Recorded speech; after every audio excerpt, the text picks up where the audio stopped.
محبت کرنے والوں کو ملے گا، اسی طرح محرم منانے کا فائدہ اہل بیت کو نہیں ملے گا، محرم منانے والوں کو ملے گا۔ کیونکہ جس شہر میں، جس قصبے میں، جس ملک میں اگر عزائے حسینی کو برقرار کیا جائے تو وہ معاشرے حسینی کردار کے مالک ہو جاتے ہیں۔ وہاں کی خواتین جناب سیدہ کے کردار کی مالک ہو جاتی ہیں، جناب زینب سلام اللہ علیہ کے اعمال ان کی ذاتی زندگی میں نظر آتے ہیں، تو اس کا فائدہ معاشرے کو ہے، اس کا فائدہ سوسائٹی کو ہے، اس کا فائدہ بشریت کو ہے، اس کا فائدہ انسان۔ یہی وجہ ہے کہ آپ دیکھیں کہ اگر انگریز ہیں، اگر جو ہے وہ عیسائی ہیں، اگر یہودی ہیں، اگر ہندو ہیں، کہ جو بھی اہل بیت کا مطالعہ کرتے ہیں، کربلا کا مطالعہ کیا تو کربلا کے اقیا نور سے ان کو گواہر اور جواہر نصیب ہوئے۔ دیکھیے کیونکہ کربلا کی تعلیمات ایک الہی سمندر کا نام ہے۔ جتنا انسان پاکیزہ ہو اتنا ہی کربلا کی گہرائی میں جا کے وہاں سے الہی معارف کو دریافت کر سکتا ہے، اور جتنی فکر جو ہے وہ کم ہوگی اتنا ہی کم استفادہ کرے گا۔ مثلا دیکھیں بعض تاجر ہوتے ہیں، ان کی فکر بہت قوی ہوتی ہے تو وہ تجارت میں نام کما جاتے ہیں، لیکن بعض وہ ہیں کہ بس وہ ایک ہی جگہ ایک ہی چیز کا ساری زندگی کاروبار کرتے ہیں تو کبھی بھی وہ موفق نہیں ہو سکتے۔ اسی طرح بعض لوگ ہم جیسے ہیں کہ ساری زندگی بس وہی عادی طریقے سے ہی اعضاء کو برقرار کرتے ہیں، بس 10 دن آتے ہیں، مجالس میں جاتے ہیں، گریہ کرتے ہیں اور لنگر کھا کے واپس آ جاتے ہیں، لیکن کبھی جو ہے وہ سوچتے نہیں یہ گریہ کو کیوں واجب قرار دیا، یہ گریہ کے اوپر کتنی تائید کیوں اہل بیت نے فرمائی۔ تو دیکھیے جو بھی اس کے اوپر دقت کرے گا وہ حسینیت سے اپنا پیوند جوڑ کے اس دنیا کو بہشتی بنا دے گا۔ یہ دنیا کیا ہے؟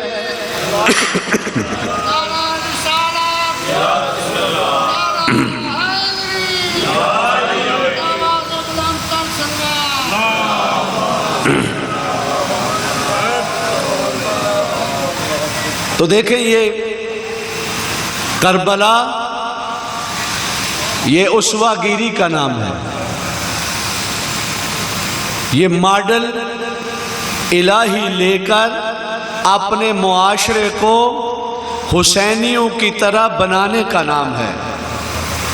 اور یہ میں آپ کی خدمت میں عرض کیا کہ ہندوؤں نے درس لیا حسین سے، قائد اعظم سے جب پوچھا گیا تو انہوں نے کہا میں تو خود ہی شیعہ ہوں، میں نے تو پاکستان کی نجات کے لیے درس ہی اپنے مولا حسین سے لیا۔ اور علامہ اقبال تو ہیں ہی مفسر کربلا، علامہ اقبال تو ہیں ہی۔ جب ان سے پوچھا گیا کہ آپ کا مسلک کیا ہے، آپ کا مذہب کیا ہے، تو انہوں نے کہا تیغو سناؤ خنجر و شمشیرم آرزوس بما نعا مسلک شبیرم آرزوس۔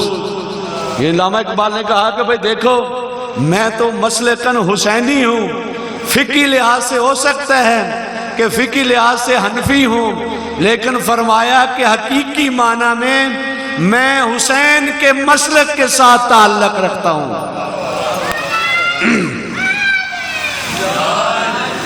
اور علامہ اقبال نے ہمیں بتایا کہ معاشرے میں حق کو زندہ کرنا چاہتے ہو تو حق کس سے زندہ ہوگا؟ فرمایا زندہ حق از قوت شبیری است۔ فرمایا حق کے قیامت تک اگر زندہ رہے گا تو شبیر کی تعلیمات کے ذریعے سے رہے گا۔ یعنی یہ ہاں جی حقیقت ابدی ہے مقام شبیری، بدلتے رہتے ہیں انداز کوفی و شامی، یہ ابدی ہے قیامت تک کے لیے۔ یہ اللہ نے پرچم حق حسین کے ہاتھوں میں تھمایا ہے اور کہا ہے کہ اگر تم حق پرست بنتے ہو تمہیں حسین کے پرچم کے نیچے جانا ہوگا۔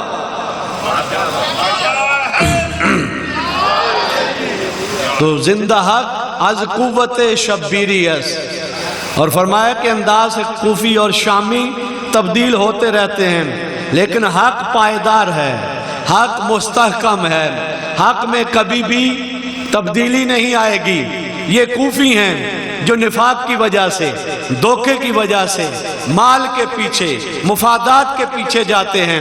فرمایا کہ لیکن حسینی کبھی بھی آپ نہیں دیکھیں گے کہ جو مال کے پیچھے جاتا ہو، جو شہرت کے پیچھے جاتا ہو، بلکہ ساری چیزیں قربان کر کے، مال قربان کر کے، منصب قربان کر کے، شہرت قربان کر کے حق کو زندہ کرتا ہے، خود قربان ہو جاتا ہے۔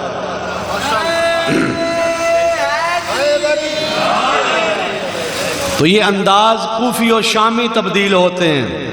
تو کوفی کن کو کہتے ہیں، شامی کن کو کہتے ہیں، یہ آتا ہے نا ہمارے ذہن میں، اب یہ کوفے کے ساتھ خاص نہیں ہے، کربلائی بھی ہونا یہ بھی کربلا کے ساتھ خاص نہیں ہے، شامی ہونا دمشق کے ساتھ خاص نہیں ہے۔ ہمارے استاد بزرگوار فرماتے ہیں کہ کوفی ہر اس انسان کو کہا جاتا ہے جو نیرنگ باز ہو، جو دھوکے باز ہو، جو خائن ہو، جو دوغلا ہو، اسے کیا کہتے ہیں؟ اسے کوفی کہتے ہیں۔ اور ہر وہ انسان کہ جو میڈیا سے متاثر ہو، جو تبلیغات سے متاثر ہو، فرمایا ایسے انسان کو شامی کہا جاتا ہے۔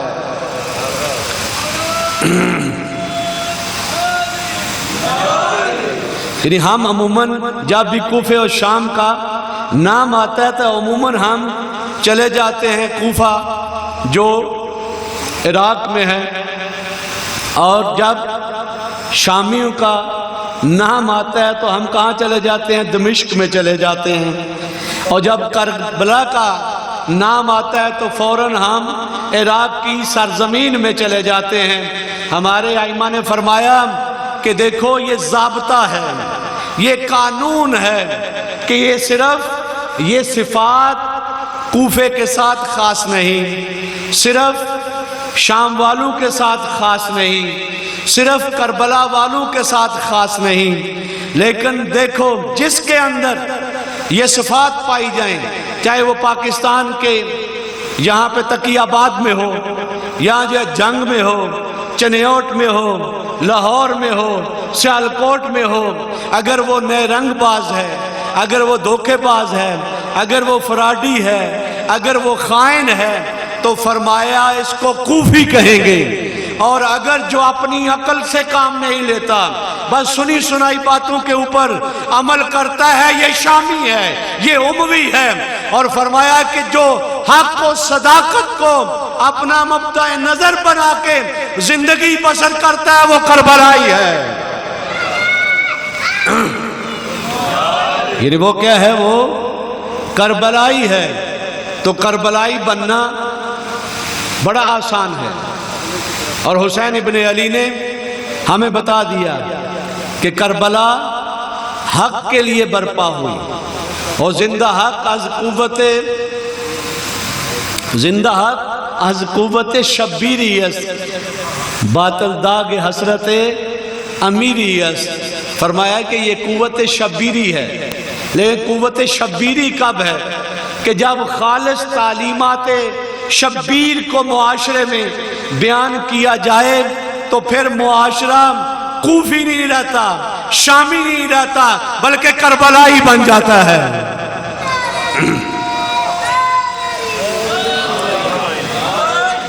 تو اس لیے یہ ہمیں سیکھنا ہے کہ کربلائی کون ہے معاشرے میں، اور کوفی کون ہے، اور شامی کون ہے۔ تو اگر ہم میڈیا سے متاثر ہیں، جو بھی فرض کریں شہباز شریف کی حکومت ہے تو وہ مسلم لیگ نون کے ہی فضائل پڑھیں گے، اور وہ جو ہے وہ سارے عمران خان کو فاسق و فاجر، اور اسی طرح اگر عمران خان کی تھی پہلے تو وہ دوسروں کو چور کہتا تھا۔ تو ابھی یہ جو ہے جو بھی اس میڈیا سے متاثر ہے، اسے کیا کہتے ہیں؟ اسے شامی، یعنی جو اپنی عقل نہیں استعمال کرتا کہ بھئی یہ سارے ہی شامی ہیں۔ وہی انسان معاشرے میں جو سچ گو ہے، جو صداقت علوی کی سیاست کرتا ہے، وہ کربلائی ہے۔ باقی جو ہے وہ کیا ہے؟ سب شیطانی ہے۔ اگرچہ نام ریاست نبوی کا لیتے ہیں لیکن کام یزید اور امویوں والے کرتے ہیں۔ تو ضرورت یہ ہے، اور معاشرہ نجات اس وقت پاتا ہے کہ جب اہل بیت کو اسوہ قرار دیا جائے۔ دیکھیے آپ کی خدمت میں بیان کرتا ہوں اسوہ کا معنی کیا ہے، تاریخ کسے کہتے ہیں، سیرت کسے کہتے ہیں۔ ہم عموماً جب بھی سیرت کا تذکرہ ہو فوراً ہمارے ذہن میں کیا آ جاتا ہے؟ تاریخ۔ یعنی ہم نے کبھی توجہ نہیں کی کہ سیرت اور تاریخ میں بنیادی اساسی فرق ہے۔ تاریخ کربلا یعنی کیا مطلب؟ وہ جو حوادث اور واقعات کربلا میں ہوئے، جس کتاب میں اس کا تذکرہ ہو اسے کیا کہتے ہیں؟ تاریخ کربلا۔ اور ایک ہے سیرت کربلا، یعنی سیرت النبی، سیرت العلی، سیرت فاطمہ۔ تو سیرت کسے کہتے ہیں؟ سیرت کہتے ہیں وہ طرز عمل کہ جو حسین ابن علی نے کربلا کی جنگ میں اپنایا، اسے کیا کہتے ہیں؟ اسے سیرت حسین کہتے ہیں۔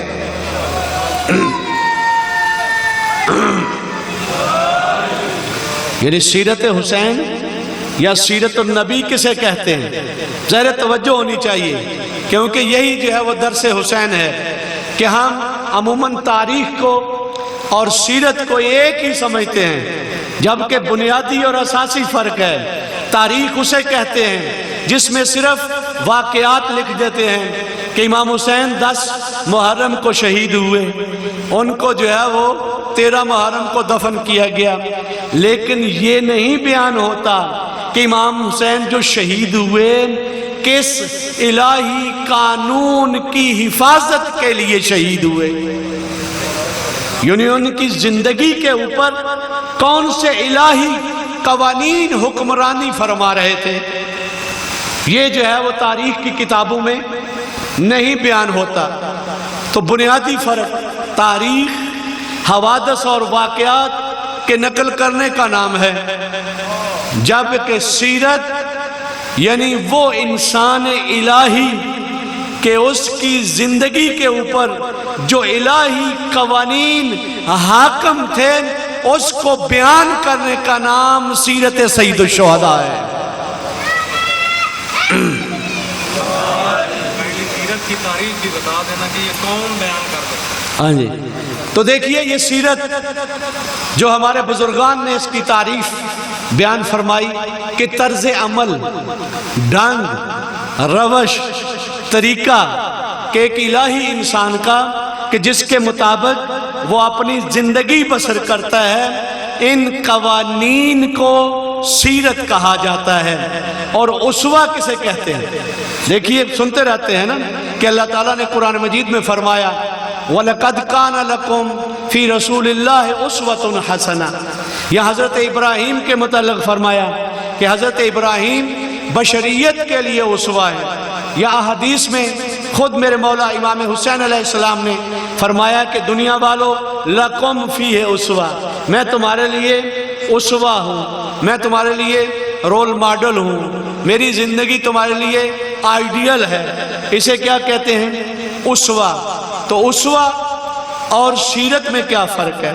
سیرت کہتے ہیں وہ طرز عمل، وہ قوانین کہ جو کتابوں میں لکھے ہوئے ہیں، اگر یہ کسی شخصیت میں یہی قوانین مجسم ہو جائیں، اس شخصیت کو اسوہ کہا جاتا ہے۔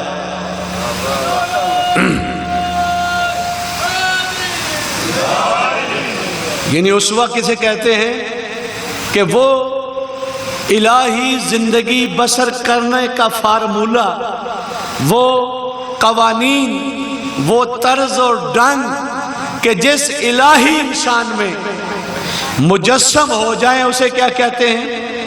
اسے جو ہے وہ اسوہ کہتے ہیں۔ یعنی صداقت مجسم ہو جائے، امانت مشخص ہو جائے، حقیقت قوانین الہی اس انسان میں جب اس کا ہر عمل قرآن کی تعلیمات کے مطابق ہو، اس کا اخلاق الہی ہو، اس کا کردار الہی ہو، یعنی وہ پورے کا پورا انسان جو بھی عمل کرتا ہے وہ قوانین الہی کے مطابق کرتا ہے، اس کو اسوہ رسول کہا جاتا ہے۔ تو اس وجہ سے جو توجہ دینے کی ضرورت ہے کہ جناب سیدہ فاطمہ الزہرا ہمارے لیے رول ماڈل ہیں۔ صلوات پڑھے سیدہ کی ذات۔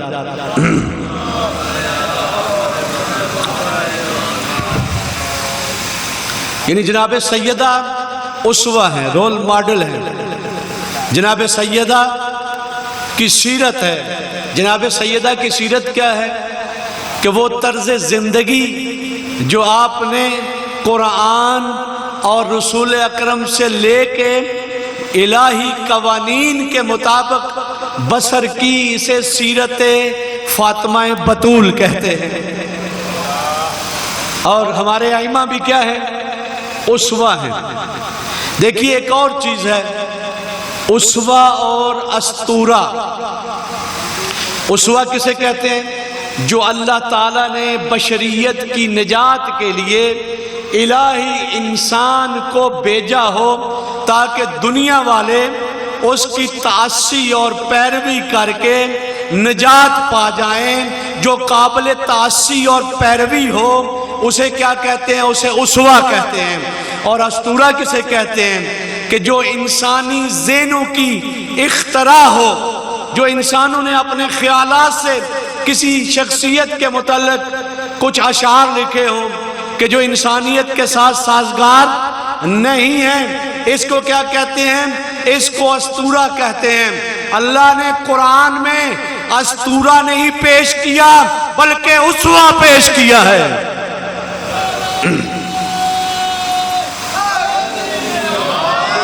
یعنی یہ بات کہتے بھی ہیں جی وہ کہاں ہم کہاں۔ بھائی فلسفہ کیا تھا رسول اکرم کو بھیجنے کا؟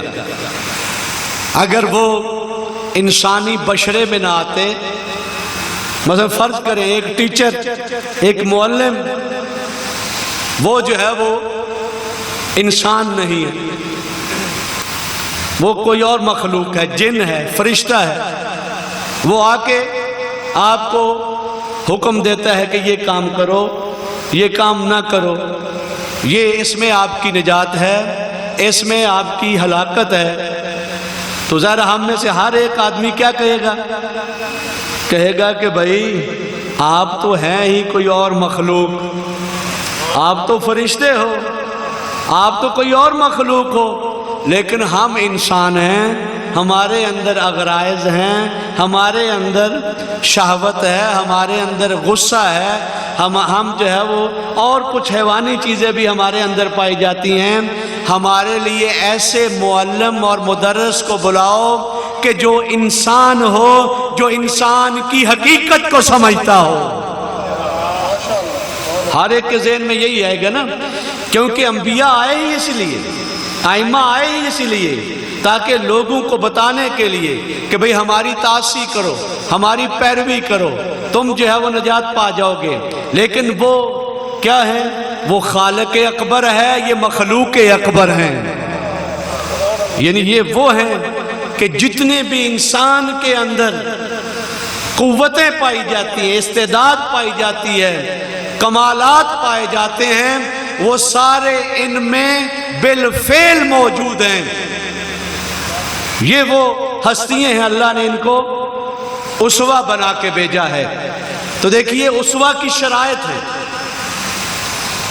ہر آدمی اسوہ ان کو اختیار نہیں کر سکتا. خود قرآن نے فرمایا قرآن کے معارف کو اگر اپنی روح کے ساتھ مس کرنا چاہتے ہو تو تھوڑا مناسبت ہونی چاہیے، تھوڑی مطابقت ہونی چاہیے. قرآن طیب و طاہر ہے، قرآن پاکیزہ ہے. فرمایا کہ اگر قرآن کو مس کرنا چاہتے ہو، فرمایا لا یمسہ الا المطہرون. فرمایا کہ دیکھو قرآن کو ہر دوسرا آدمی مس نہیں کر سکتا، بلکہ صرف وہی مس کر سکتے ہیں جن کی روح پاکیزہ ہے.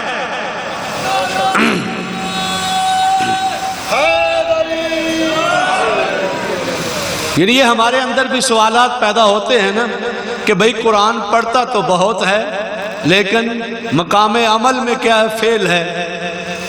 تو اللہ نے ضابطہ بتا دیا کہ دیکھو قرآن ہر ظرف میں نہیں جاتا، بلکہ قرآن پاکیزہ ظروف میں جا کے نورانی کرتا ہے.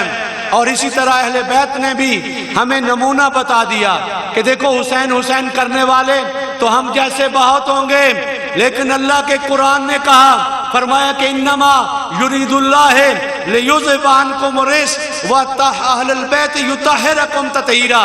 فرمایا کہ اہل بیت منزہ ہیں، اہل بیت پاکیزہ ہیں. اگرچہ معاشرے میں بڑے لوگ ملیں گے، یہ دوسرے مسالک والے بھی، ہم بھی تو اہل بیت کو مانتے ہیں، لیکن کیا وجہ ہے کہ اہل بیت کی تعلیمات ان کے اوپر اثر نہیں کرتی. تو یہ قرآن نے بتا دیا کہ اہل بیت کا کردار پاک ہے، اہل بیت مطہر ہیں. فرمایا کہ وہ اہل بیت کو ماننے والا جس کی روح پاک ہوگی وہ حسین سے درس حیات طیبہ لے گا.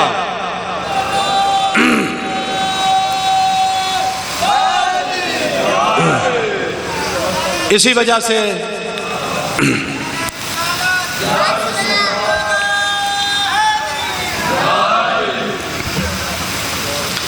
سے علامہ اقبال نے بتایا کہ بطولی باش.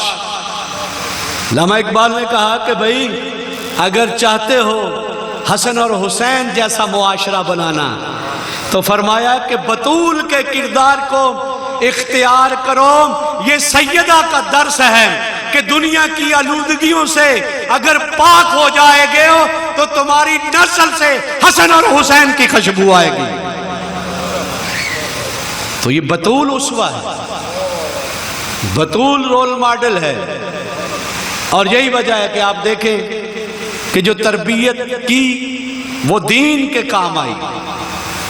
یہ پہلے بھی ایک جگہ میں نے عرض کیا کہ آیا مباہلہ میں، اور مباہلہ میں جناب سیدہ کو لے کے گئے، باقی اصحاب کو بھی نہیں لے کے گئے، زوجات کو بھی نہیں لے کے گئے. جناب سیدہ کو، فرزندان سیدہ کو اور مولا متقیان کو لے کے گئے، یہ دنیا والوں کو بتانے کے لیے کہ دین کی حفاظت، دین کی نشر و اشاعت آل فاطمہ سے ہوگی.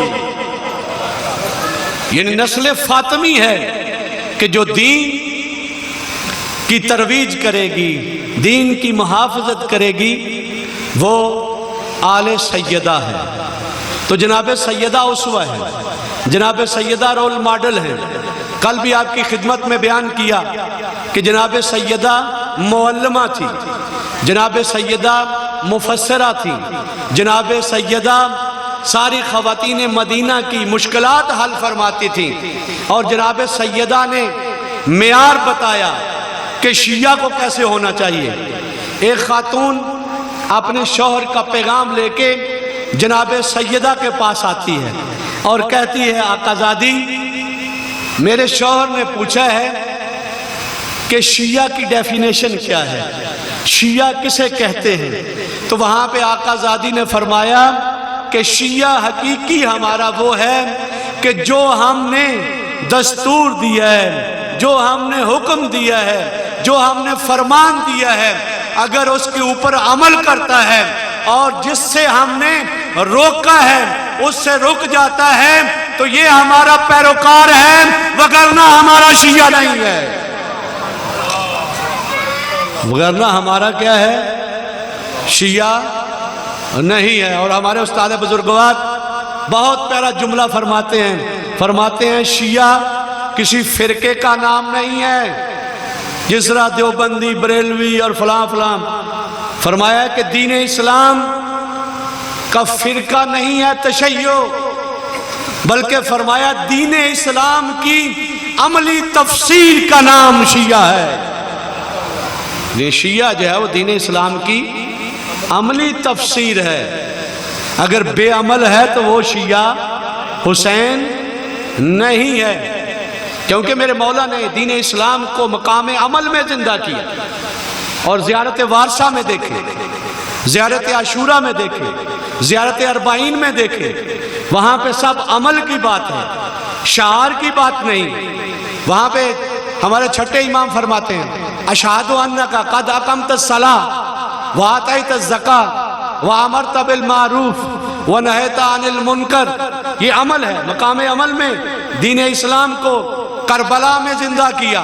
یہ کیسا حسینی ہے؟ نام تو لیتا ہے لیکن عمل حسین جیسا نہیں ہے۔ تو دیکھیے یہ مذہب اہل بیت، یہ فوز عظیم کے اوپر مالک اولیاء خدا کا مذہب، یہ نعروں کا نہیں، صرف شعار کا نہیں ہے، بلکہ اعمال صالحہ کا یہ مذہب ہے۔ یعنی جو نماز قائم کرتے ہیں، جو زکوٰۃ دیتے ہیں، جو امر بالمعروف کرتے ہیں، جو نہی عن المنکر کرتے ہیں، جو قرآن کی تلاوت کرتے ہیں، یہ وہ اہل بیت کے پیروکار ہیں حقیقی۔ اور دیکھیے یہی وجہ ہے کہ جناب سیدہ وہ ہیں کہ چکی چلا رہی ہیں، قرآن مجید کی تلاوت فرما رہی ہیں، اور مغرب سے لے کے صبح تک نماز اور قیام میں ہیں۔ اور جب صبح ہوتی ہے تو یہ بھی درس بشریت دیا کہ دوسرے ہمسائیوں کا بھی خیال رکھو، اپنے مسلمان بھائیوں کا بھی خیال رکھو۔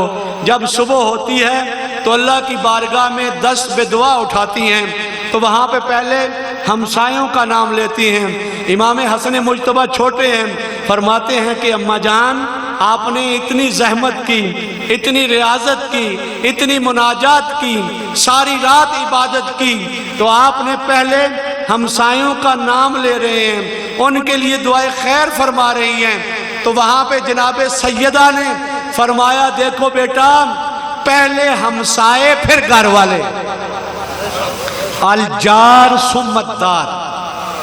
تو یہ دیکھیں درس، ہم نماز میں صرف اپنے لیے، اپنے بچوں کے لیے، اپنے ماں باپ کے لیے، اس کے علاوہ کوئی دعا ہم نہیں کرتے۔ جناب سیدہ نے فرمایا کہ شخصی نوافل کی دعا، نوافل کی عبادات، اس کے بعد بھی جو دعا فرمائی وہ انسانیت کے لیے، بشریت کے لیے۔ تو یہ اسوہ ہے جناب سیدہ۔ یہ جناب سیدہ نے بتایا کہ دین اسلام اجتماعیت کا نام ہے، فردی عبادت بھی ہو اس میں بھی تم معاشرے کے لیے سوچو، معاشرے کی اچھائی کے لیے سوچو۔ شہداء بھی معاشرے کی نجات کے لیے ہیں، معاشرے کی ترقی کے لیے ہیں، معاشرے کو صفات الہی سے آراستہ کرنے کے لیے ہیں۔ اور جناب سیدہ نے بتایا کہ دیکھو تمہارا معاشرہ کیسے اچھا بنے گا۔ اور وہاں پہ جو روایت کے جملے ہیں وَلَا أَغْضَبْتَنِي، فرمایا کہ میں کبھی بھی علی پہ غضبناک نہیں ہوئی، علی جو ہے وہ مجھ کے اوپر غضبناک نہیں ہوئے۔ اور پھر فرمایا مولا کائنات نے فرمایا کہ جب میں سیدہ کی زیارت کرتا تھا تو میرے سارے غم اور پریشانیاں ختم ہو جاتی تھی۔ آئیے اس طرح کا گھرانہ دنیا میں دکھائیں، انبیاء کے گھرانے، حتیٰ ختم الرسل کا گھرانہ ایسا نہیں تھا جناب ختیجہ کے علاوہ۔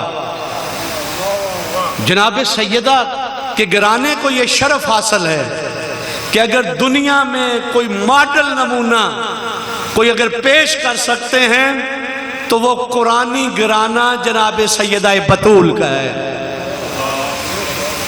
اور یہ آخری جملے، ٹائم ختم ہونے والا ہے، آپ کی خدمت میں بیان کیے جائیں کہ جناب سیدہ نے فرمایا کہ 3 چیزیں اے علی جب سے میں آپ کے گھر میں آئی تھی میری زندگی میں نہیں ہے۔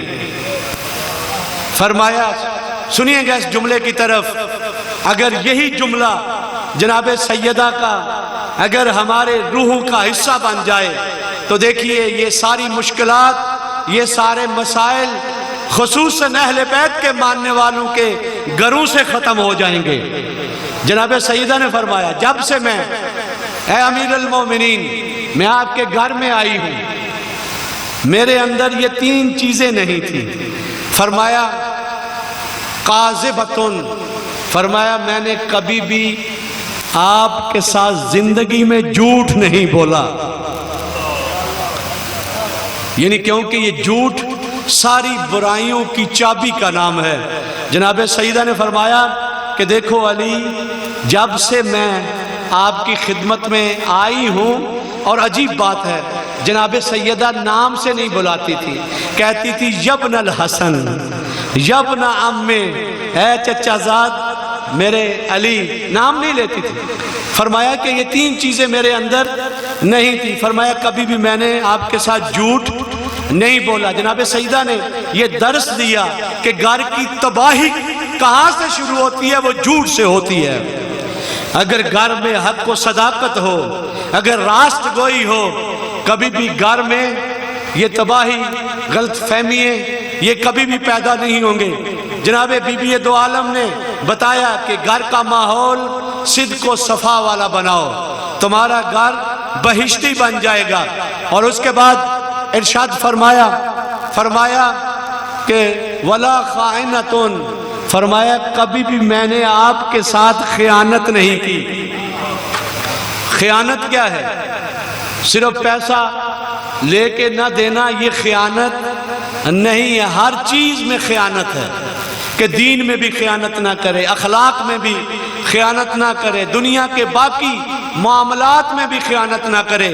تو دیکھیے روایت میں ہے کہ ایک آدمی اگر قرآن کے ساتھ بغض رکھتا ہے وہ خائن ہے، اگر امیر المومنین کے ساتھ بغض رکھتا ہے وہ منافق ہے۔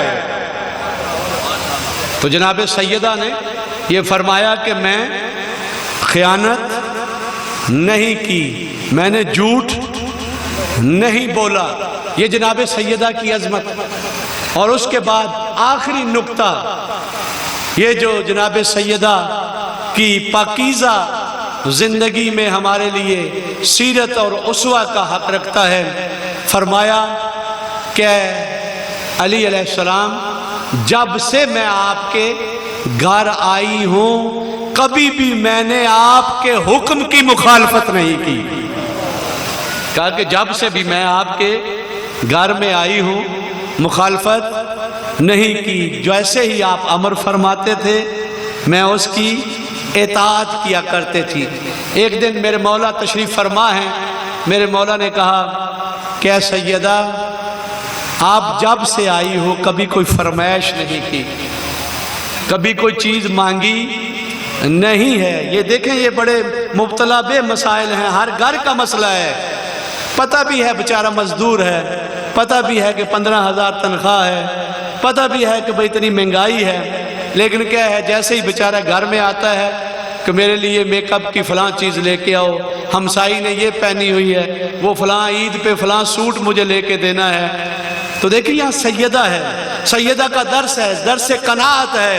تو جناب سیدہ فرماتی ہیں کہ اے امیر المومنین جب میں آپ کے گھر میں تشریف لائی تھی تو میرے بابا جان نے مجھے یہ وصیت فرمائی تھی کہ علی کے پاس اتنا مال و دولت نہیں ہے، کبھی بھی ایسا سوال نہ کرنا کہ جس کے اوپر میرا بھائی شرمندہ ہو جائے۔ کبھی جو ہے وہ ایسا سوال نہیں کرنا۔ تو میں اپنے والد گرامی کی وصیت کے اوپر عمل کر رہی ہوں۔ تو یہ وہ پاکیزہ خواتین تھی کہ جنہوں نے دین اسلام کی محافظت فرمائی۔ اور دیکھیے مظلومیت امام حسن مجتبیٰ، امام حسین بھی مظلوم ہیں لیکن امام حسن مجتبیٰ کی گھریلو زندگی بہت مظلومانہ تھی۔ امام حسین کی زوجہ رباب اتنی وفادار کہ میرے مولا کا کلام ملتا ہے کہ اس گھر میں مجھے سکون نہیں آتا جس میں رباب اور سکینہ نہ ہو۔ عزاداران محترم جملہ سنیے گا، یزید کے دربار میں اس ملعون نے شراب پیتا تھا اور جو اس بوتل میں بچ جاتا تھا وہ امام حسین کے سارے اقدس پہ انڈیل دیتا تھا۔ جب یہ حرکت دیکھی جناب رباب نے، بہت ہی باحیا خاتون، جب یہ دیکھا نہ تو برداشت نہ کر سکی، گئی جا کے سر کو اٹھایا، اپنی گود میں لیا اور کہا کہ اے حسین میں تجھے بھولی نہیں ہوں۔ عزاداران محترم یہ رباب اور عجیب ان کی زندگی ہے، یہ اہل دنیا نے لکھا، اپنے دائرۃ المعارف میں لکھا کہ رباب کتنی باحیا خاتون تھی، کتنی وفادار خاتون تھی۔ دیکھیے یہ عیسائی رائٹر نے لکھا کہ رباب ایک امام حسین کی زوجہ تھی کہ جو کربلا کے بعد نہ اس نے ٹھنڈا پانی پیا، نہ جو ہے وہ سائے پہ گئی۔ جب کوئی پوچھتا تھا تو جناب رباب کہتی تھی کہ میرے پاس کربلا میں ایک ننھا مجاہد تھا، میں اس کے لاشے کو تپتی ہوئی دھوپ پہ چھوڑ آئی ہوں، اور میرا جو والی اور میرے جو شوہر تھے ان کو بھی کربلا کی ریت گرم کے اوپر چھوڑ کے آئی ہوں۔ میرا دل برداشت نہیں کرتا کہ میں سائے پہ بیٹھوں اور ٹھنڈا پانی پیوں۔ عزاداران محترم میرے مولا کی زوجہ وفادار، لیکن امام حسن مجتبیٰ کتنے مظلوم امام ہیں کہ گھر میں جو زوجہ ہے وہ ملعونہ ہے، کہ یہ جودہ ابن اشعث، یہ اشعث ملعون کی بیٹی یہ ایسی ملعونہ ہے کہ امیر شام نے کسی قاصد کے ذریعے سے اسے لالچ دیا کہ تجھے 1000 دینار دوں گا اور تیری شادی یزید کے ساتھ کروں گا، تو تم جو ہے کیا کرو، یہ زہر میں نے روم سے منگایا ہے، اس سے امام حسین کو شہید کر دو۔ عزاداران محترم میرے مولا روزے کی حالت میں ہیں، اس ملعونہ نے وہ زہر حلاحل دودھ میں مکس کر کے میرے مولا کو دے دیا۔ عزاداران محترم میرے مولا نے 2 گھونٹ بھرے اور اس گلاس کو، اس کاسے کو رکھ دیا۔ یہ ملعونہ کہتی ہے کہ گرمی ہے، زیادہ تناول کریں۔ میرے مولا نے کہا جو تو چاہتی تھی تیرا مقصد پورا ہو گیا۔ عزاداران محترم کربلا میں نشانی حسن مجتبیٰ، وہاں پہ نمائندگی کرتے ہوئے امام مجتبیٰ کی حضرت عبداللہ ابن حسن جو امام حسین علیہ السلام کی گود میں شہید ہوئے، اور دوسرے ہیں امام حسن کے نمائندے قاسم ابن حسن۔ عزاداران محترم جب یہ سارے صحابہ شب عاشور کو امام کے ساتھ بیٹھے ہوئے تھے تو چراغ کو گل کیا، کہا کہ سب چلے جاؤ، جناب قاسم کے بچوں کو بھی لے جاؤ، ان کی قربانی اللہ کی بارگاہ میں قبول ہو گئی ہے۔ پھر کہا قمر بنی ہاشم آپ بھی چلے جاؤ، اپنے بھائیوں کو بھی لے جاؤ۔ ایک ایک کر کے صحابہ کو کہا، نافع ابن حلال کو کہا اور سارے صحابہ کو کہ آپ جو ہے وہ چلے جائیں۔ جب نہ گئے نا تو پھر ہر ایک کو بتایا، جنت میں مقام میرے مولا نے بتایا۔ وہاں پہ جناب قاسم تشریف فرما تھے۔ جناب قاسم نے کہا کہ ان شہداء میں کیا میرا نام بھی ہے؟ تو مولا متقیان کے اس فرزند حسین ابن علی نے کہا بیٹا صرف تیرا نام نہیں ہے، ششمائے علی اصغر کا بھی نام ہے۔ تو اس 13 سالہ مجاہد کی غیرت جو ہے وہ اس کے ذہن میں آئی، کہتے ہیں کیا میرے چچا جان یہ ظالم ہمارے خیام میں آ جائیں گے؟ وہاں فرمایا نہیں بیٹا، میں ششماہ کو اٹھا کے سپاہی یزید کے پاس پانی پلانے کے لیے لے کے جائیں گے، یہ وہاں پہ اس بچے کو ذبح کر دیں گے۔ تو وہاں پہ میرے مولا نے پوچھنا چاہا کہ قاسم ذرا بتاؤ حال کیفل عند الموت، بتاؤ کہ تمہارے نزدیک موت کیا ہے؟ تو وہاں پہ شہزادہ قاسم نے فرمایا احلا من العسل، فرمایا میرے نزدیک شہد سے بھی زیادہ میٹھا ہے۔ عزاداران محترم علامہ نکن فرمایا کرتے ہیں کہ اس جملے سے پتہ چلتا ہے کہ شہزادہ قاسم کو میٹھے سے کتنی محبت تھی۔ عزاداران محترم مختصر کروں، بہت کوشش کی، میرے مولا اجازت نہیں دے رہے، کیونکہ ظاہر ہے جب بھتیجا آتا ہے امام حسن کا وہ زہر اور وہ ٹکڑے یاد آ جاتے ہیں، تو ایک مرتبہ راوی نقل کرتا ہے کہ بھتیجے کو بغل میں لے کے اتنا روئے کہ چچا اور بھتیجا دونوں بے ہوش ہو گئے۔ عزاداران محترم پھر بچہ پاؤں کو چوم رہا ہے، ہاتھ کو چوم رہا ہے۔ ایک مرتبہ میرے مولا کو بعض روایات میں ہے تعویذ دیا، دکھایا، اپنے بابا کا لکھا ہوا تعویذ دیا، جناب قاسم کو تیار کرتے ہیں، خود تو پہن نہیں سکتے، 13 سالہ ہیں، تلوار آپ نے پکڑی ہے تو وہ زمین کے اوپر خط کھینچ رہی ہے۔ عزاداران محترم نہ ہی جنگی جوتا پہن سکتے ہیں۔ راوی کہتا ہے کہ میں نے دیکھا تسمہ کھلا ہوا تھا اور چھوٹا سا امامہ سر کے اوپر پہنا ہوا تھا۔ عمر ابن سعد آزدی ملعون کہتا ہے کہ یہ بچہ آ رہا ہے، میں اس کو قتل کروں گا۔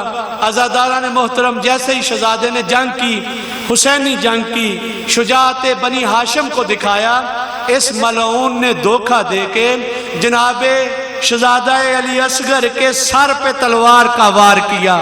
عزاداران محترم تلوار کا وار لگنا تھا، جناب قاسم زین سے زمین پہ آگے۔ اب یہاں پہ 2 روایتیں ہیں، ایک روایت یہ ہے کہ مولا حسین نے جا کے جو قاتل قاسم تھا اس کے بازو کو کاٹ ڈالا، وہ گر گیا اور دشمن کی فوج وہاں پہ گھوڑے دوڑا دیے۔ لیکن ایک روایت میں ہے کہ شہزادہ قاسم جیسے ہی زمین کے اوپر گرے، دشمن کے گھوڑوں نے جناب قاسم کی زندہ لاش کو پامال کر دیا۔ اللہ لعنت اللہ علی القوم الظالمین۔